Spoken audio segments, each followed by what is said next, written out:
ബീഹാറിൽ ദയനീയമായ തോൽവിയാണ് കോൺഗ്രസ് അല്ലെങ്കിൽ മഹാസഖ്യത്തിന് നമ്മൾ കണ്ടത്. 2020 19 സീറ്റ് ഉണ്ടായിരുന്ന കോൺഗ്രസിൽ ഇത്തവണ 6 സീറ്റ്. അത് നമുക്ക് പറയാൻ കഴിയാത്തത്രത്തോളം പതനത്തിലേക്ക് കോൺഗ്രസ് പോയി. കാരണം അതിനു മുൻപ് വോട്ട് ചോരി, മോദിയുടെ അമ്മയെ വളരെ മോശമായുള്ള അധിക്ഷേപം, ഇതൊക്കെ ജനങ്ങൾക്കിടയിൽ വലിയ സ്വാധീനം ഉണ്ടാക്കിയെടുക്കാൻ BJPക്ക് കഴിഞ്ഞു എന്നുള്ളതാണ് ഇതിൽ നിന്ന് നമുക്ക് മനസ്സിലാക്കാൻ സാധിക്കുന്നത്. മാത്രമല്ല നിതീഷ് കുമാർ പല്ല് കൊഴിഞ്ഞ കടുവയാണ് എന്നുള്ള ഒരു പ്രചരണവും മഹാസഖ്യം നടത്താൻ ശ്രമിച്ചു. പക്ഷേ അതും ഏറ്റില്ല എന്നുള്ളതാണ് മനസ്സിലാക്കാൻ സാധിക്കുന്നത്. ബീഹാർ മുഴുവൻ താമര വിരിഞ്ഞു, അങ്ങനെ അതിനപ്പുറം ബീഹാർ മുഴുവൻ തൂത്തുവാരുകയാണ് NDA എന്നുള്ളത്. ഇതിലപ്പുറം ബീഹാറിൽ നിന്ന് ഗംഗ ഒഴുകുന്നത് ഇനി ബംഗാളിലേക്കാണ് എന്നുള്ള മോദിയുടെ പ്രസ്താവനയും. എങ്ങനെയാണ് നമ്മൾ ഇതിനെ കാണേണ്ടത്? ബീഹാറും ബംഗാളും നമ്മളങ്ങനെ താരതമ്യം ചെയ്തിട്ട് കാര്യമില്ല. കാരണം ബീഹാർ സ്ഥിരമായി 20 വർഷക്കാലമായിട്ട് നിതീഷ് കുമാർ ഭരണം നടത്തുന്ന ഒരു സംസ്ഥാനമാണ്. നിതീഷ് കുമാറിൻ്റെ ഏറ്റവും വലിയ പ്രത്യേകത അദ്ദേഹം അഴിമതി രഹിതമായിട്ടുള്ള ഭരണമാണ് 20 വർഷക്കാലമായിട്ട് ബീഹാറിന് കാഴ്ചവെച്ചത് എന്നുള്ളതാണ്. അപ്പോൾ കളങ്കരഹിതനായിട്ടുള്ളൊരു മുഖ്യമന്ത്രി എന്ന് പറയുന്ന ഇമേജ് പ്രധാനപ്പെട്ടതാണ്. 2, എന്താണ് നിതീഷ് കുമാർ അദ്ദേഹത്തിൻ്റെ ഭരണകാലത്തുടനീളം ബീഹാറിൽ നടപ്പിലാക്കാനായിട്ട് ശ്രമിച്ചത്? സ്ത്രീ സുരക്ഷയും അതേപോലെ തന്നെ സ്ത്രീകൾ അടങ്ങുന്ന കുടുംബത്തിൻ്റെ സംരക്ഷണവുമായിരുന്നു അദ്ദേഹത്തിൻ്റെ പ്രധാനപ്പെട്ട അജണ്ട. സ്ത്രീകളുടെ ശാക്തീകരണം, സ്ത്രീകളെ ഉയർത്തിക്കൊണ്ടുവരിക, അതിനുവേണ്ടി അദ്ദേഹം നടപ്പിലാക്കിയ പദ്ധതി, ആദ്യ പദ്ധതി എന്ന് പറയുന്നത് പെൺകുട്ടികൾക്ക് സ്കൂളിൽ പോകുന്നതിനുവേണ്ടി സൈക്കിൾ കൊടുക്കലായിരുന്നു. ആ സൈക്കിൾ എന്ന് പറയുന്നത് ഒരു പ്രതീകമാണ്. നിങ്ങൾ എത്രമാത്രം അകലെയാണ് നിങ്ങളുടെ വിദ്യാലയമെങ്കിലും അവിടെ പോയി പഠിക്കണം എന്ന് പെൺകുട്ടികൾക്ക് സന്ദേശം നൽകുകയാണ് ചെയ്യുന്നത്. അങ്ങനെ പെൺകുട്ടികളെ വിദ്യാഭ്യാസത്തിലേക്ക് കൈപിടിച്ചുയർത്തിയ ഒരു മുഖ്യമന്ത്രി എന്ന നിലക്കാണ് നിതീഷ് കുമാർ ബീഹാറിൽ അദ്ദേഹത്തിൻ്റെ ഭരണം ആരംഭിക്കുന്നത്. അതാകട്ടെ ജയപ്രകാശ് നാരായണൻ്റെ പൈതൃകം ഏറ്റുവാങ്ങി ഒരു സോഷ്യലിസ്റ്റ് എന്ന നിലയ്ക്ക് വളരെ നല്ല രീതിയിൽ ജനങ്ങളുടെ പ്രശ്നങ്ങൾ, ജനങ്ങളുടെ ആവശ്യങ്ങൾ അത് സാക്ഷാത്കരിക്കുന്ന ഒരു മുഖ്യമന്ത്രിയായിട്ട് അദ്ദേഹം മാറിത്തീരുകയാണ് ചെയ്യുന്നത്. അദ്ദേഹത്തിന് എന്നും മുഖ്യമന്ത്രിയായിരിക്കണം എന്നുള്ളതാണ് അദ്ദേഹത്തിൻ്റെ ഒരു ആവശ്യം. അദ്ദേഹത്തിൻ്റെ ശക്തിയും അദ്ദേഹത്തിൻ്റെ ദൗർബല്യവും യഥാർത്ഥത്തിൽ ഈ അധികാര ആർത്തി തന്നെയാണ് എന്നുള്ള കാര്യത്തിൽ തർക്കമില്ല. പക്ഷേ 20 വർഷക്കാലമായിട്ട് അങ്ങോട്ടും ഇങ്ങോട്ടും ചാഞ്ചാടി അദ്ദേഹം മുഖ്യമന്ത്രിയായിട്ട് തുടരുകയല്ലേ. ഇതാ വീണ്ടും അടുത്ത വട്ടം അദ്ദേഹം എന്ത് ചെയ്യുന്നു? മുഖ്യമന്ത്രിയാകുന്നു. മുഖ്യമന്ത്രി ആക്കാതിരിക്കാൻ BJP പരിശ്രമിച്ചേക്കാം, പക്ഷേ സാധ്യമല്ല എന്നുള്ളതാണ്. കാരണം അദ്ദേഹത്തിൻ്റെ കൂടി സഹായത്താലാണ് കേന്ദ്രത്തിൽ ഭരണം നടത്തിക്കൊണ്ടിരിക്കുന്നത്. അതുകൊണ്ട് ഇവിടെ ഇയാളെ അടിച്ചോടിച്ചിട്ട് ഭരണം സ്വന്തമാക്കാം എന്ന് BJP കരുതിയിട്ട് കാര്യമില്ല. ഏറ്റവും വലിയ ഒറ്റകക്ഷിയായിട്ട് BJP മാറി എന്നുള്ളത് BJPയുടെ തന്ത്രപരമായിട്ടുള്ള വൻ വിജയമായിട്ടേ നമുക്ക് വിലയിരുത്താനായിട്ട് കഴിയുള്ളൂ. പക്ഷേ ആത്യന്തികമായിട്ട് എന്തുകൊണ്ട് ബീഹാറിൽ ND വിജയിച്ചു എന്ന് ചോദിച്ചാൽ അതിന് ഉത്തരം നിതീഷ് കുമാർ തന്നെയാണ്. നിതീഷ് കുമാറിൻ്റെ പ്രവർത്തനം ഞാൻ പറഞ്ഞു, സൈക്കിളിൽ തുടങ്ങി. പിന്നീട് വളരെ പ്രധാനപ്പെട്ട ഒരു നടപടി അദ്ദേഹം നടത്തിയത് മദ്യനിരോധനം. ഇന്ത്യയിൽ ഏത് സംസ്ഥാനത്ത് ഏത് നേതാവിന്, ഏത് പാർട്ടിക്ക് ധൈര്യമുണ്ട് മദ്യനിരോധനം നടത്താനായിട്ട്? നിതീഷ് കുമാർ അത് നിർവഹിച്ചു എന്നുള്ളതാണ്. അങ്ങനെ നിർവഹിച്ചതിൻ്റെ ഫലമായിട്ട് അവിടുത്തെ കുടുംബങ്ങളുടെ പ്രത്യേകത എന്ന് പറയുന്നത് കള്ളു കുടിച്ചും തെമ്മാടിത്തരം കാണിച്ചും ഗുണ്ടായുസം കാണിച്ചും നടക്കുന്നതായിട്ടുള്ള ആളുകൾ. അതാണ് ആ ജംഗിൾ രാജിൻ്റെ ബാക്കി പത്രമാണ്. ഒരു കാലത്ത് ബീഹാറിൽ ആർക്കും നടക്കാനായിട്ട്, രാത്രി സഞ്ചരിക്കാനായിട്ട് പറ്റുമായിരുന്നില്ല. 100 രൂപ പോലും ഒരാളെ കൊല്ലാനായിട്ട് ഒരു മടിയില്ലാത്ത തരത്തിൽ മാനസിക ഘടന രൂപപ്പെട്ട ഒരു സംസ്ഥാനമാണ് ബീഹാർ. ആ ബീഹാറിലെ ഈ ഗുണ്ടായുസത്തെ മാറ്റുന്നതിന് വേണ്ടിയിട്ട് നിരന്തരമായിട്ടുള്ള പരിശ്രമം നിതീഷ് കുമാറിൻ്റെ നേതൃത്വത്തിൽ നടന്നു വരികയാണ് ചെയ്യുന്നത്. അതിന് മാറ്റം വന്നിട്ടുണ്ട് എന്നാണ് അവിടുത്തെ ജനങ്ങളെല്ലാം പറഞ്ഞുകൊണ്ടിരിക്കുന്നത്. മദ്യനിരോധനത്തിൻ്റെ ഫലമായിട്ടുണ്ടായ ഗുണം എന്ന് പറയുന്നത് ആ കുടുംബങ്ങൾ ഒക്കെ തന്നെ കുറച്ചുകൂടി ഭേദപ്പെട്ട, കുറച്ചും കൂടി സുസ്ഥിരമായ, കുറച്ചും കൂടി സ്വസ്ഥയോടെ ജീവിക്കുന്നതായിട്ട്. സ്ത്രീകൾക്ക് അതിലും വലുത് എന്താണ് ആവശ്യം? സ്വന്തം കുടുംബത്തിൽ അവർക്ക് സ്വസ്ഥത ലഭിക്കുന്നു, അതിന് അവരുടെ പ്രിയപ്പെട്ടതായിട്ടുള്ള നിതീഷുണ്ട് എന്ന് പറയുന്ന ചിന്ത. അതിനേക്കാളൊക്കെ ഉപരി ഈ തെരഞ്ഞെടുപ്പിന് തൊട്ട് മുമ്പ് അത്ഭുതകരമായിട്ടുള്ള രീതിയിൽ ഈ വോട്ടിന് നോട്ട് എന്ന് പറയുന്ന പ്രക്രിയ അവിടെ നടപ്പിലാക്കി എന്നുള്ളതാണ്. വോട്ടിന് നോട്ട് എന്ന് പറഞ്ഞാൽ നിങ്ങളൊരു വോട്ട് ചെയ്യും, നിങ്ങൾക്ക് 500 രൂപയുടെ നോട്ട് തരാം എന്ന് പറഞ്ഞ് ഒരു കാലത്ത് ഇന്ത്യയിലെമ്പാടും ഈ ഗ്രാമമേഖലകളിൽ വോട്ട് പിടുത്തമുണ്ടായിരുന്നു.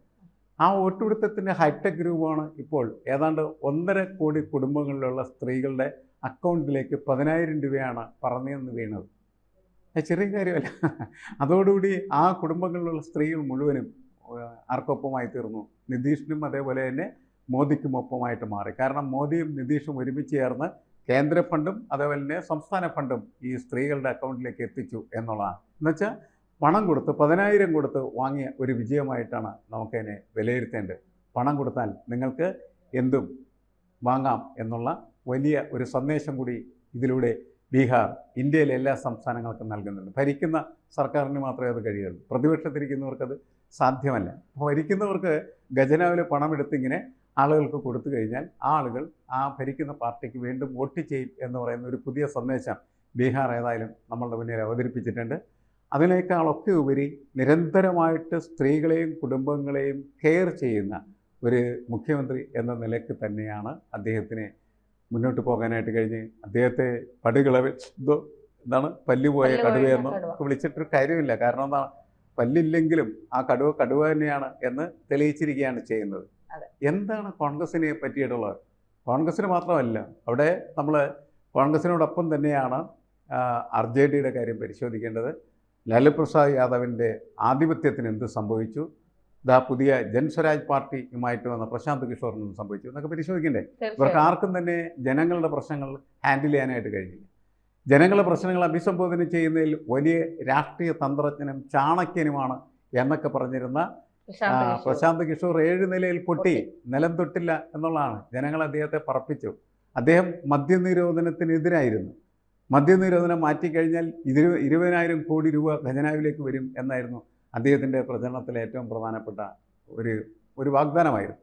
ആ വാഗ്ദാനം സ്വീകരിക്കാനായിട്ട് ബീഹാറികൾ തയ്യാറായില്ല. പ്രശാന്തിൻ്റെ ഇതേവരെയുള്ള ചാണക്യസൂത്രങ്ങൾക്ക് പറഞ്ഞു വരുത്തിയതായിരുന്നു എന്നല്ലാതെ അതിന് യാതൊരുവിധമായ യാഥാർത്ഥ്യമായിട്ട് ബന്ധമില്ലെന്ന് തെളിയിക്കപ്പെട്ട തിരഞ്ഞെടുപ്പ് കൂടിയാണ്. ഇയാൾ വലിയ ഇപ്പോൾ മോദി അധികാരത്തിലേക്ക് തിരിച്ചു കൊണ്ടുവന്ന ആൾ, മോദിയെ കൈപിടിച്ച് ചേർത്തിയ ആൾ, പിന്നെ സ്റ്റാലിനെ കൈപിടിച്ച് ചേർത്ത് മമതയെ ആരെയൊക്കെയാണ് ഇയാൾ ജയിപ്പിച്ചിട്ടുള്ളത്? എന്നിട്ട് ഇയാൾക്ക് ജയിക്കാൻ പറ്റുന്നുണ്ടോ? ഇല്ല എന്നുള്ള ഇത് കൈനോട്ടക്കാരൻ്റെ മാതിരിയാണ്. മനസ്സിലായി? കൈനോട്ടക്കാരൻ മറ്റുള്ളവരുടെ എല്ലാവരുടെയും ഭാവി പറയും, പക്ഷെ അവൻ്റെ ഭാവി മറ്റാരുടെയെങ്കിലും വാഴ്ത്തുമയിലായിരിക്കും എന്നുള്ളതാണ്. അതുതന്നെയാണ് ഇവിടെയും പ്രശാന്ത് കിഷോറിന് സംഭവിച്ചത്. പ്രശാന്ത് കിഷോർ വെറും പ്രവചന വീരശൂര പരാക്രമി എന്നതിനപ്പുറം ഒരു യാഥാർത്ഥ്യവും പൊളിറ്റിക്സിൽ മനസ്സിലാക്കാത്ത ഒരാളാണ് എന്നുകൂടി നമ്മൾ ഈ തെരഞ്ഞെടുപ്പിലൂടെ മനസ്സിലാക്കി കഴിഞ്ഞിരിക്കുന്നു എന്നുള്ളതാണ്. അതാണ് യാഥാർത്ഥ്യം. യഥാർത്ഥത്തിൽ സർവേക്കാരെ പോലും യഥാർത്ഥത്തിൽ എന്ത് ചെയ്തു? ജനങ്ങൾ ഞെട്ടിച്ചു എന്നുള്ളതാണ്. ഇപ്പം എല്ലാ മേഖലയിലും ആരുടെയും കണക്കൂട്ടലുകൾക്കോ ആരുടെ പ്രവചനങ്ങൾക്കോ വിധേയമാകുന്ന ജനതയല്ല ഇന്ത്യൻ ജനത എന്നതിൻ്റെ ഒരു സെഗ്മെൻ്റൽ എക്സാമ്പിളായിട്ടാണ് നമുക്ക് യഥാർത്ഥത്തിൽ ബീഹാർ തെരഞ്ഞെടുപ്പിനെയും ബീഹാറിലെ ജനങ്ങളെയും കാണാൻ. പക്ഷേ ഈ തുടക്കത്തിൽ ചോദിക്കേണ്ടതാണ്. പക്ഷേ തുടക്കം മാഷിന്റെ ബീഹാർ ഇലക്ഷനുമായി ബന്ധപ്പെട്ട കാര്യങ്ങൾ കേൾക്കാൻ പ്രേക്ഷകർക്ക് താല്പര്യം കാണും. അതുകൊണ്ട് ഞാൻ ചോദിച്ചില്ലെന്നേ ഉള്ളൂ.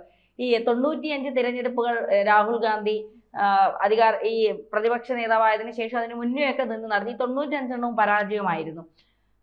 ഈ നിതീഷ് കുമാർ തുടക്കത്തിൽ പരാജയത്തിൽ നിന്ന് വിജയത്തിലേക്ക് വന്ന ആളാണ്. 1977 തോന്നുന്നു. അദ്ദേഹം അടിയന്തരാവസ്ഥയ്ക്ക് ശേഷം മത്സരിച്ച തിരഞ്ഞെടുപ്പിൽ അദ്ദേഹം തോറ്റു. പിന്നെ അവിടെ നിന്ന് വിജയിച്ചു വന്നു. 20 വർഷം ഒരു മുഖ്യമന്ത്രി കസേരയിൽ ഇരിക്കുക എന്ന് പറയുന്നത് വലിയ കാര്യം തന്നെയാണ്. അത് എങ്ങനെയാണെങ്കിലും, ചാഞ്ചാടിയാണെങ്കിലും ഒരിടത്ത് സ്ഥിരത ഇല്ലാതെ ആണെങ്കിലും എങ്ങനെയാണെങ്കിലും.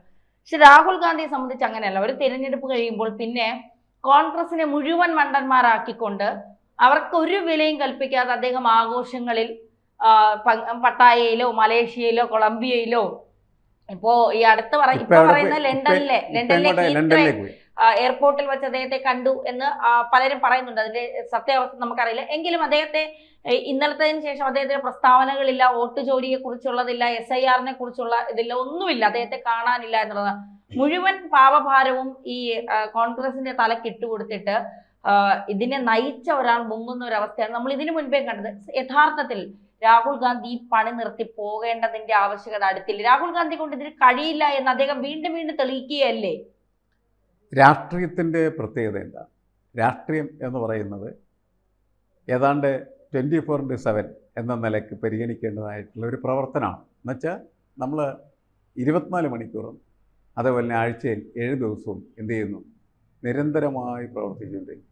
അത് ആഴ്ചകൾ മാത്രമല്ല, മാസങ്ങൾ, വർഷങ്ങൾ നിരന്തരമായിട്ട് അങ്ങനെ പ്രവർത്തിച്ചാൽ മാത്രമാണ് ഒരു രാഷ്ട്രീയ നേതാവിനെ ജനങ്ങളുടെ മുന്നിൽ, ജനങ്ങളുടെ അരികിൽ, ജനങ്ങളോടൊപ്പം നിൽക്കാനായിട്ട് കഴിയും. ജനങ്ങൾ നയിക്കുന്നവരാണ്. അദ്ദേഹത്തിന് യഥാർത്ഥത്തിൽ ഒഴിവുകാല വിനോദത്തിന് യാതൊരു പ്രസക്തിയും സാധ്യതയുമില്ല എന്നുള്ളതാണ്. പട്ടായയിൽ നമ്മൾ ഇടക്ക് ഇദ്ദേഹത്തെ കാണുന്നു. അതേപോലെ മലേഷ്യയിൽ കൊളംബിയയിൽ അദ്ദേഹത്തിന് ഭാര്യയും 2 മക്കളും ഉണ്ടെന്നാണ് ബംഗ്ലാദേശ് പത്രം പറയുന്നത്. കൊളംബിയ കുഴപ്പമില്ലെന്ന് പറഞ്ഞു. കൊളംബിയയിൽ സർവകലാശാലയിൽ പ്രസംഗിക്കാൻ പോയ അത് ഇന്ത്യ പെട്ടെന്ന് തിരിച്ചു വരുന്നു. ഞാൻ പറഞ്ഞ ഇന്ത്യൻ രാഷ്ട്രീയത്തിൽ സജീവമായിട്ട് ഏത് നിമിഷത്തിലും ഏത് പ്രശ്നം ഉണ്ടാകുന്ന സമയത്തും നിൽക്കാൻ കഴിയുന്ന ഒരാൾക്ക് മാത്രമാണ് ഇന്ത്യൻ പ്രതിപക്ഷത്തിൻ്റെ പ്രതീകമായിട്ട് മാറിത്തീരാനായിട്ട് കഴിയുള്ളൂ. ഇന്ത്യൻ പ്രതിപക്ഷത്തെ മുന്നോട്ട് കൊണ്ടുപോകാനായിട്ട് കഴിയുന്നതും അപ്പോൾ മാത്രമാണ്. രാഹുൽ ഗാന്ധി നല്ലൊരു നേതാവായി മാറിത്തീരണതിന് എന്തോ ചെറിയ കുറവുകളുണ്ട്. ആ കുറവുകൾ തീർച്ചയായിട്ടും പരിഹരിക്കപ്പെട്ടാൽ മാത്രമാണ് അദ്ദേഹത്തിന് ഇന്ത്യയിലെ പ്രതിപക്ഷത്തെ മുന്നോട്ട് കൊണ്ടുപോകാനും നയിക്കാനുമായിട്ടുള്ള ശേഷി ഉണ്ടാവുക. നമുക്കറിയാം ഈ തിരഞ്ഞെടുപ്പിൻ്റെ പ്രത്യേകതയാണ്. ഈ തിരഞ്ഞെടുപ്പിന് കുറച്ച് മുമ്പാണ് ഓർച്ചോറി എന്ന് പറയുന്നതായിട്ടുള്ള ആ വലിയ മുദ്രാവാക്യമായിട്ട് അദ്ദേഹം ബീഹാറിൽ ശരിക്കും പറഞ്ഞാൽ കൊടുങ്കാറ്റ് പോലെ ആഞ്ഞടിച്ചു. ആ കൊടുങ്കാറ്റ് കണ്ടപ്പോഴാണ് പെട്ടെന്ന് എന്ത് ചെയ്യുന്നത്, നരേന്ദ്രമോദിയും നിതീഷ് കുമാറും ഓരോ വനിതയുടെയും അക്കൗണ്ടിലേക്ക് 10,000 രൂപ ഇട്ട് കൊടുക്കും. ആ 10,000 രൂപ ഓരോ വനിതയുടെയും അക്കൗണ്ടിലേക്ക് ചെന്ന് വീണ നിമിഷം കൊടുങ്കാറ്റ് അസ്തമിച്ചു എന്ന് നമുക്കറിയാം. പിന്നീട് ഒന്നും ഉണ്ടായിരുന്നില്ല. കുറേ ദിവസത്തേക്ക് നിശബ്ദമായിരുന്നു. പിന്നീട് കാണുന്നത് തെരഞ്ഞെടുപ്പിൻ്റെ തലേ നാളുകളിൽ കോൺഗ്രസ്സുകാർ തമ്മിലടിക്കുന്ന കാഴ്ചയാണ് കണ്ടത്. പിന്നീട് അവർ RJDയും അതുപോലെ കോൺഗ്രസും തമ്മിൽ മത്സരിച്ച് ആളുകളെ കാണിക്കുകയാണ്. എന്താണ് സഹോദര മത്സരം എന്ന് പറഞ്ഞിട്ട് അതിനെ വലിയ രീതിയിൽ വെള്ളപൂശുകയാണ് ചെയ്യുന്നത്. ഒരു മുന്നണിക്കകത്ത് കാണിക്കേണ്ട മര്യാദ, അച്ചടക്കം, അതൊന്നും കാണിക്കാതെ തെരഞ്ഞെടുപ്പിനെ നേരിടുകയും തെരഞ്ഞെടുപ്പിൽ വോട്ട് ചെയ്യാൻ വരുന്നതായിട്ടുള്ള ജനങ്ങളെ കഴുതകളാണെന്ന് ചിത്രീകരിക്കുകയും ചെയ്യുന്ന തരത്തിലുള്ള ഇത്തരം മുന്നണി സമീപനങ്ങൾക്ക് മുഖത്തടിച്ച ഒരു റിസൾട്ടാണ് യഥാർത്ഥത്തിൽ ബീഹാറിൽ നിന്ന് വന്നത്. തെരഞ്ഞെടുപ്പിന് പോകുന്ന പാർട്ടി ജനങ്ങളുടെ മുന്നിൽ വിശ്വാസ്യത പുലർത്താൻ കഴിയുന്ന പാർട്ടി ആയിരിക്കണം. അതിന് അച്ചടക്കം ഉണ്ടായിരിക്കണം, മര്യാദ ഉണ്ടായിരിക്കണം. ഇതൊന്നുമില്ലാതെ തെരഞ്ഞെടുപ്പിൽ മത്സരിച്ച് ഞങ്ങൾ ജയിക്കും എന്ന് കരുതുന്ന ആ സ്വപ്നമുണ്ടല്ലോ, മലപ്പൊടിക്കാരനെ സ്വപ്നത്തിനേക്കാൾ വളരെ വളരെ വളരെ അസംബന്ധമായിട്ടുള്ള സ്വപ്നമാണ്. ആ സ്വപ്നമാണ് ബീഹാറിൽ യഥാർത്ഥത്തിൽ പൊടിഞ്ഞ് തകർന്ന് തരിപ്പണമായത്. കഴിഞ്ഞ തെരഞ്ഞെടുപ്പിൽ 19 സീറ്റ് കിട്ടിയ അവർക്ക് ഈ തെരഞ്ഞെടുപ്പിൽ 6 സീറ്റായി. അതായത് കോൺഗ്രസ് ഉണ്ടോ എന്ന് ചോദിച്ചാൽ പൊടി പോലുമില്ല എന്ന് പ്രഖ്യാപിക്കുന്ന തരത്തിലേക്ക് അതിനെ പൊടിച്ച് തകർത്ത് തരിപ്പണമാക്കിയ ഒരു തെരഞ്ഞെടുപ്പാണ് ഇത്. ഈ തെരഞ്ഞെടുപ്പ് കഴിഞ്ഞതിന് ശേഷം അദ്ദേഹം എന്താ യഥാർത്ഥം ചെയ്യേണ്ടത്? ബീഹാറിൽ മുഴുവൻ സഞ്ചരിക്കണം, ജനങ്ങളോട് സംസാരിക്കണം. അതിനുപകരം ലണ്ടനിലേക്ക് സൂട്ട് കേസുമായി പോയിട്ട് എന്താ കാര്യം? അപ്പോൾ ഒരു രാഷ്ട്രീയ പ്രവർത്തനത്തിന് ആത്യന്തിക ജോലിയാണ് ജനങ്ങളോട് ചെന്ന് ചോദിക്കാൻ, എന്ത് നിങ്ങൾ ഞങ്ങളെ തോൽപ്പിച്ച്, എന്താണ് കാരണം, എന്തിനാണ് നിങ്ങൾ അവരെ ജയിപ്പിച്ച്? ഇത്തരം കാര്യങ്ങൾ ഗ്രാസ് റൂട്ട് ലെവലിൽ നിന്ന് അന്വേഷണം നടത്തിയാൽ അടുത്ത തെരഞ്ഞെടുപ്പിലെങ്കിലും മത്സരിക്കാനായിട്ടുള്ള ഒരു മത്സരക്ഷമത അല്ലെങ്കിൽ കോമ്പീറ്റൻസ് കപ്പാസിറ്റി എന്ന് പറയുന്നത് കോൺഗ്രസ്സിന് ഉണ്ടാക്കിയെടുക്കാനായിട്ട് കഴിയും. ഇത് വലിയ ദുരന്തമായി മാറി ഈ തെരഞ്ഞെടുപ്പ് ഫലം. അത് ബീഹാറിനെ മാത്രമല്ല ബാധിക്കാൻ പോകുന്നത്, ഇന്ത്യയിലെ മറ്റിതര സംസ്ഥാനങ്ങളെ കൂടി ബാധിക്കും, കേരളത്തിൽ ബാധിക്കും. കേരളത്തിലെ കോൺഗ്രസിൻ്റെ ആത്മവിശ്വാസത്തെ ഇറ്റലിയിലേക്ക് പോകാൻ സാധ്യതയുണ്ടോ? പക്ഷേ അല്ല, സോണിയാഗാന്ധി ഇതിനേക്കാളൊക്കെ പക്വതയുള്ള ഒരു രാഷ്ട്രീയ നേതാവായിട്ടാണ് ഞാൻ മനസ്സിലാക്കുന്നത്. ഇദ്ദേഹം അപക്വമായിട്ടുള്ള രീതിയിൽ തെരഞ്ഞെടുപ്പുകളെ സമീപിക്കുന്നു എന്നാണ് നമ്മൾ മനസ്സിലാക്കുന്നത്. വോട്ട് ചോരി എന്ന് പറയുന്ന സംഭവം നിസ്സാരമായിട്ട് ഞാൻ കണക്കാക്കുന്നില്ല.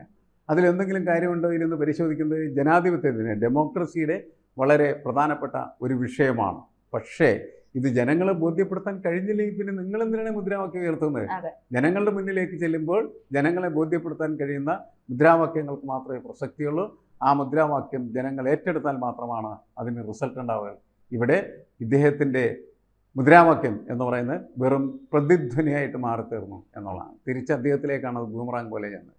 അതുകൊണ്ട് ജനങ്ങളുടെ അടുത്തേക്ക് അത് ഒരിക്കലും എത്തിയില്ല എന്നുള്ളതാണ് പ്രശ്നം.